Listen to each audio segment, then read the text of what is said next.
Kodiak Charlie here. We're going to be testing out the new Razorback matting today. We just installed it in stream sluice. Unfortunately, there's no running water down here.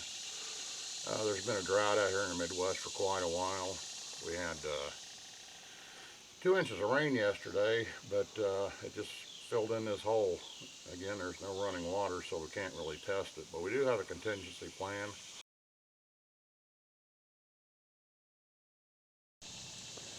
Okay, here's the contingency plan. We've got a Jobe or Jobe, however you want to pronounce it, power sluice header box.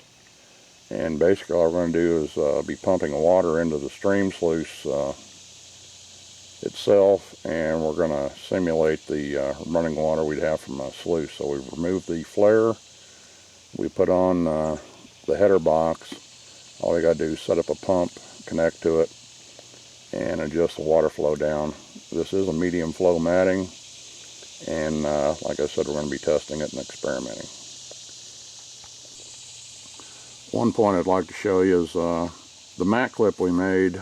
You'll notice it's not pop riveted. It is it's bolted, and that's so we can transfer it between the header box and the flare on the sluice. It's also, if it wears out, you can just unbolt it and swap it out with a new one. Okay, we've got the water hooked up to it. We're using a 1.5 horsepower 50 gallon per minute pump, and it's pretty much an idle. I think we can go down a little more on it. We'll play with it later. You see the water flow we've got. There's right now between 1/4 and 1/2 inch of water flowing over the largest riffle on the Razorback mat right now. We are going to be feeding it shortly, and by the way, we've also got some Gold Hog concentrates we're going to run. But there's about a 1/2 inch angle on the dredge itself where it's sitting, and we're going to start feeding it. We're going to get some classify some of this gravel down to 1/4 inch and hand feed it like we normally would. But I think we pretty much got it set up for a medium flow that you might find in a stream. We may bump it down a little bit and see if the matting's working at a lower flow than this. We're going to go high and low. One thing you want to make sure you don't do is flood your box out. You're setting your sluice in a stream, feeding it from a stream. Don't submerge it to the point where you flooded your box. Make sure you have at least minimum 1/4 inch of flow across your largest riffle. Even though this is a stream sluice, you can do the same thing as a floating dredge. You can flood the box out, and you don't want to do that.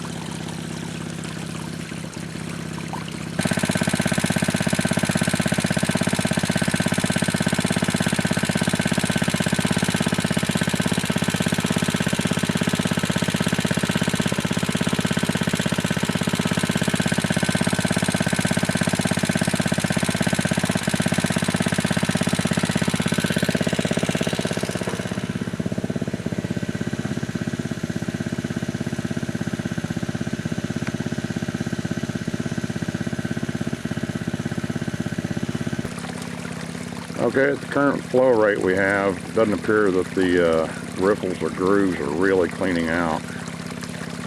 So we're going to adjust the angle a little bit.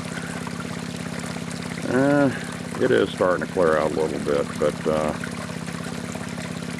we may put a little steeper angle on it and see if we can get it to clear out a little better. I really don't think increasing the flow would be fair, because this is about what you're going to have in most streams, the flow rate here. So we're going to play with it, see where we can get the most optimum setting, but I think right now we're going to be working mainly with angle instead of water speed. Like I said, I think that's an accurate simulation of the flow we'd have through most of the normal streams, and it is, I call it a medium flow. So we'll adjust the flow and, adjust the angle and play with it from there.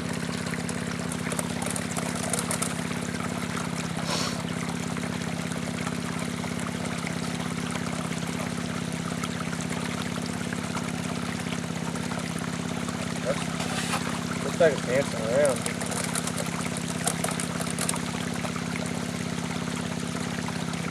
Okay, right now we've got about a inch per foot pitch to it.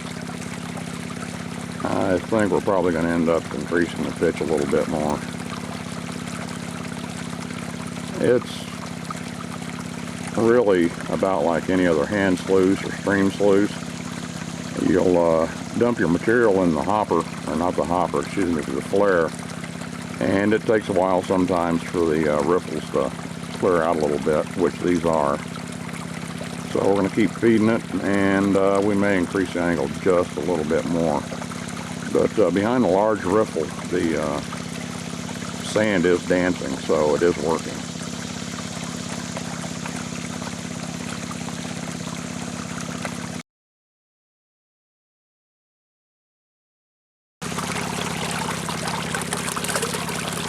Okay, those ripples are clearing out at this angle and this flow, and we're feeding it. I don't know if you can see by the video, but everything is clearing out. The sand that is in there, the gravel is dancing, so it's exchanging. Really seems to be working pretty good.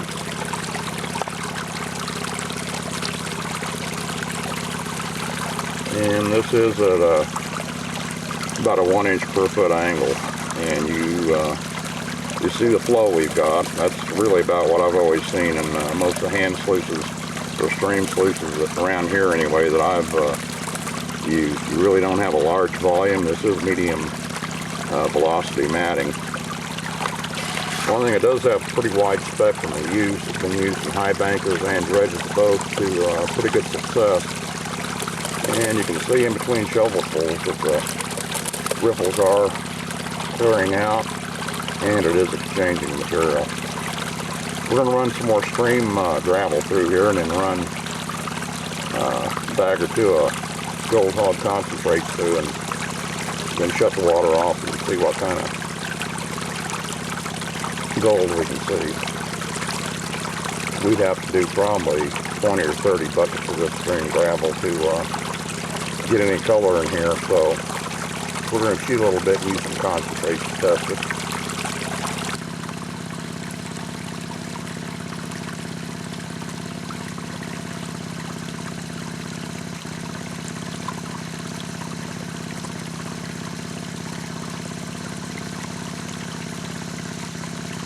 But so far it looks like it's doing pretty good. They are clearing out. And you'll notice right up in this area where the water's coming across the mat clip, it seems to be clearing out better. I believe that's mainly because there's a little turbulence the way the header box is feeding the water in, and that's why it's clearing that out. As you can see up in here, the header box, the way it feeds, we seem to get a stream on both sides that converges right in the middle. So right now, this is something you're going to have to play with when you set it up in a stream, is adjust your angle to what the actual stream flow is. Like I said, we have not adjusted the pump speed. The only way we've adjusted the flow is by adjusting the angle up. The higher we go, the better the ripples are clearing out. And you can see in between scoops, it does clear out. Now he's feeding another one in, and I'll keep the camera on it so we can see how fast it clears out. Okay, now they pretty much cleared out. Sand particles behind the riffles are clearing, so the heavier material is staying behind the riffles, and that's what we want. And it is clearing out pretty decent. So realistically, when you set your stream sluice up, given whatever your water flow is, adjust the pitch, don't flood your box out. Right now, I think we're pretty much at a realistic angle. Water depth in the box, and water speed for your average stream. It's working perfect. We're going to put a few more boxes in here, or excuse me, few more shovelfuls in here. And then we're going to run some Gold Hog concentrates through it. We'll let it run for a while, clear out, and see what we've got. But I'm pretty impressed with the matting right now. That's what it was originally designed for, was a medium flow stream.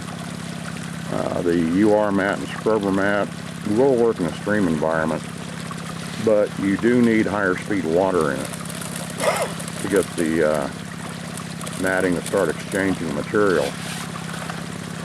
This is ideally suited for a stream sluice. So right now the Razorback matting seems to be working and working well.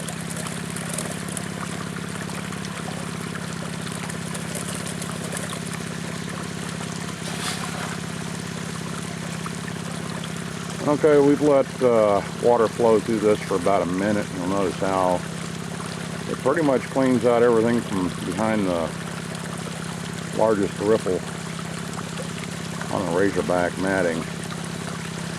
Seems to be working pretty good. In fact, the only way I've ever stream sluiced before was with metal ripples and the green miner's moss, and this is clearing out faster, and it seems to be retaining heavier material a lot better. I know previous experience with the metal ripples and the green miner's moss, it would just load up between ripples, and it really wasn't recovering like this is. Again, you see the flow, that hasn't changed. We haven't fed it for about a minute, and you already see how the material is cleared out from behind the large ripples. It's still retaining material, which is heavier material. We're going to run through some Gold Hog concentrates and see how that does here in just a minute. Okay, I got a couple bags of Gold Hog concentrates. We're going to be running those through here to test it. There's about a 99.9% chance that the Gold Hog concentrates do have minus 50 and minus 100 mesh flour gold in it. At least everybody I've talked to that's got these bags hasn't been disappointed yet. And as you can tell, we cut the tops off, dug through them, and there is some gems in with these. So I'll show you the gems later on, but right now we'll go ahead and feed a little bit of this through and see what we get. Okay.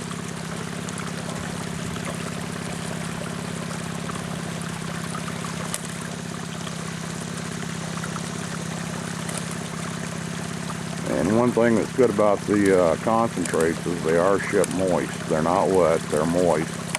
That way all the gold doesn't settle down to the bottom of the box, or the bag, excuse me. Is that a gem? Yep. Okay.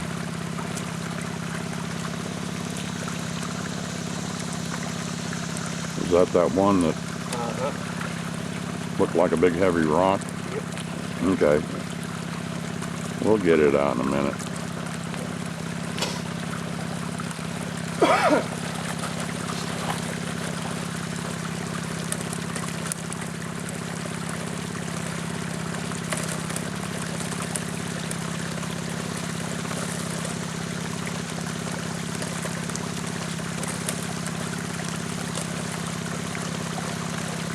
Okay, just feed it a little bit and then let the ripples clear out a little bit, and then feed some more, like you normally do when you feed a hand sluice. And you'll notice that they have cleared out pretty well.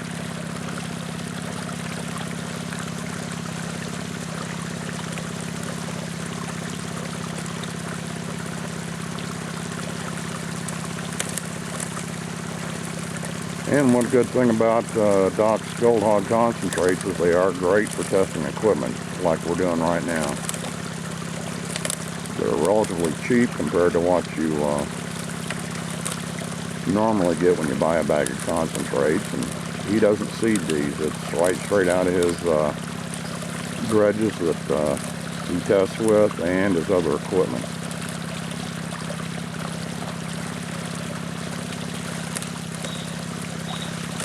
Like I've said, I haven't talked to anybody yet that's been skunked. There is some gold in them, so good way to test equipment also. And if you're bored in the winter months, you can pan them out. I hate panning, so this is about as far as I'm going to get. Running it through the sluice and then panning the concentrates from the sluice.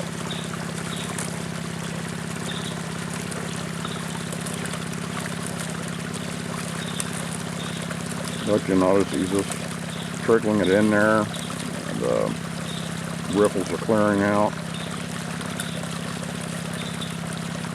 We've got to dig around the gravel at the end of this sluice after we get this bag done and see if we can find that gem.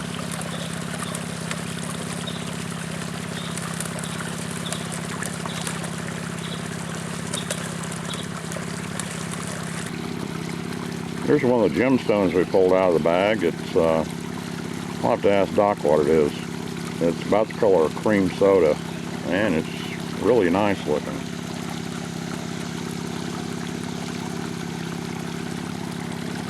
So I'm going to have to ask Doc what this is, because I'm not a rock hound.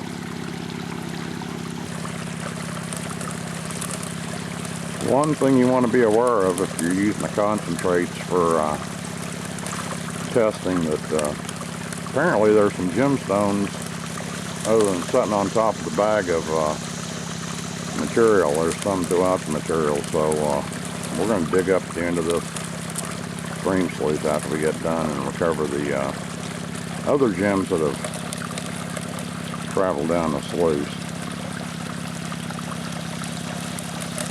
But after we get done feeding this bag, we're going to shut the water flow off and see if we can see anything visible in the Razorback matting.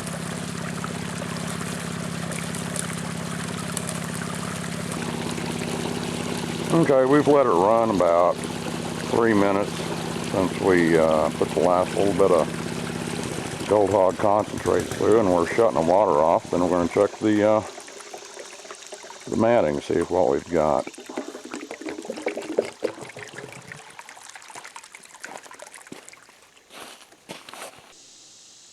Well, we just shut it off, and right in here is a bunch of gold.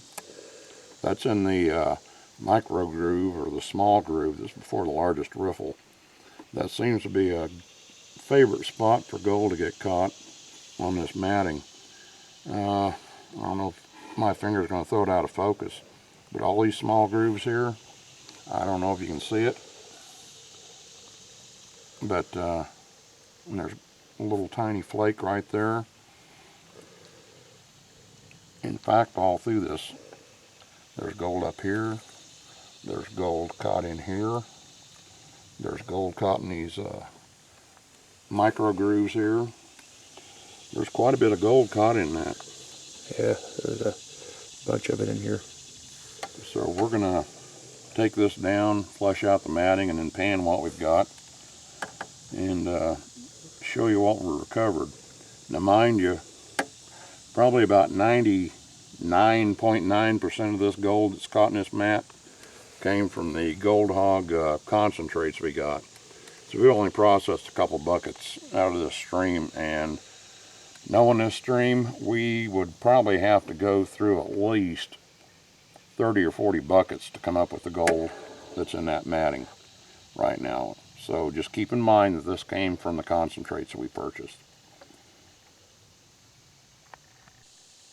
Okay, right at the end of his finger, some flour gold is accumulated right in the micro grooves. I hope you can see that. I go any closer, it throws it out of focus. So, but anyway, we're going to clean this matting out, pan it out, and we'll show you what the matting recovered. I am thoroughly impressed with this matting. For a stream sluice, this is perfect. Yeah, we're cleaning the mat out now. We didn't bring any jet dry, so we're going to be very delicate with this matting. And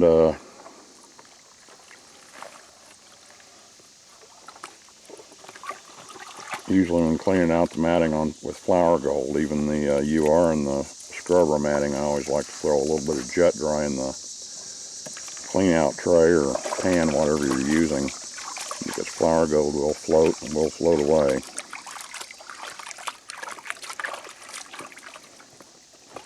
But the gold we found in the matting we showed you previously.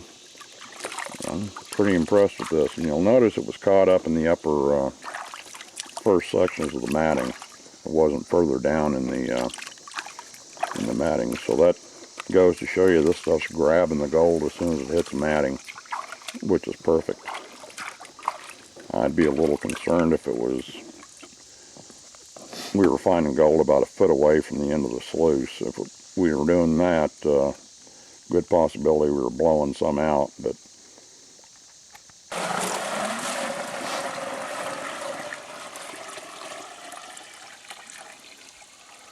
You can want to show the concentrates out of the... yeah. Yeah, here's the concentrates we got out of the mat. Not a whole lot. There's probably about a half a cup in there. Yeah. And we're going to see if we can pan out into something and hope we don't lose anything. Like you said, we don't have any jet dry, which I can kick myself for not bringing. So we'll get to panning here in just a second, and we'll show you what we got. Well, I'm not going to show you the panning process because that is long and boring. Yeah, we're going to start panning here in a moment. Notice this isn't clear water. Like I said, we're doing this pretty much in a mud hole, so it is muddy water. And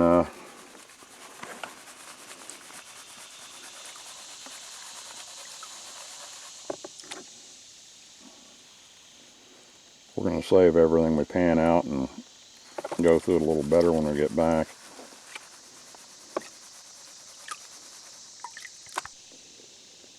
I hope this is not blurry because I don't have my glasses on, but I hope you can see the gold right up there at the very top.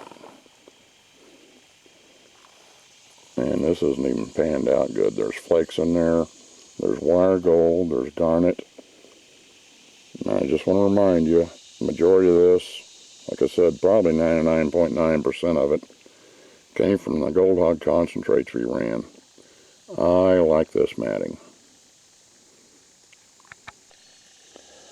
Sun just went behind the clouds, and I don't know if I've really got enough good light here to show you, but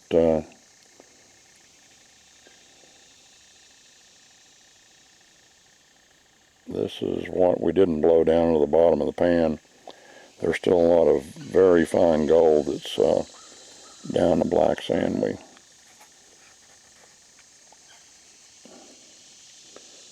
panned out. The matting works well.